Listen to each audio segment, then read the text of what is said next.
मित्रांनो, आपल्या भारतातील एक अशी शाळा आहे की त्या शाळेमधले विद्यार्थी हे स्कूल बसनं न जातात, तर त्या शाळेमधले विद्यार्थी हे रोल्स रॉयल्स आणि लॅम्बोर्गिनी या गाडीमधून जातात. चला तर या व्हिडिओमधून जाणून घेऊयात की कोणत्या ही भारतातील सर्वात श्रीमंत शाळा. आणि तुम्ही जर आमच्या चॅनलवर नवीन असाल तर आमच्या चॅनलला एक लाईक, एक सबस्क्राईब आणि कॉमेंट नक्कीच करा. आणि असेच इंटरेस्टिंग अपडेट पाहत राहा. तर त्या शाळेचं नाव आहे Dhirubhai Ambani international school. Dhirubhai Ambani international school ही BKCमध्ये आहे, म्हणजे बांद्रा कुर्ला कॉम्प्लेक्स.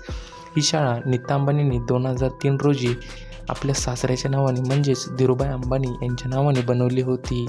या शाळेमध्ये आता सध्याला 150 मुले शिकत आहेत. या शाळेमध्ये आता सध्याला सैफ अली खान आणि करीना कपूरची मुलगी, त्याचबरोबर अमिताभ बच्चनची नात या शाळेमध्ये शिकत आहे. असेच इंटरेस्टिंग व्हिडिओ पहा. आणि तुम्ही कोणत्या शाळेत शिकता हे आम्हाला कॉमेंटमध्ये. मित्रांनो, आपल्या भारतातील एक अशी शाळा आहे की त्या शाळेमधले विद्यार्थी हे स्कूल बसनं न जाता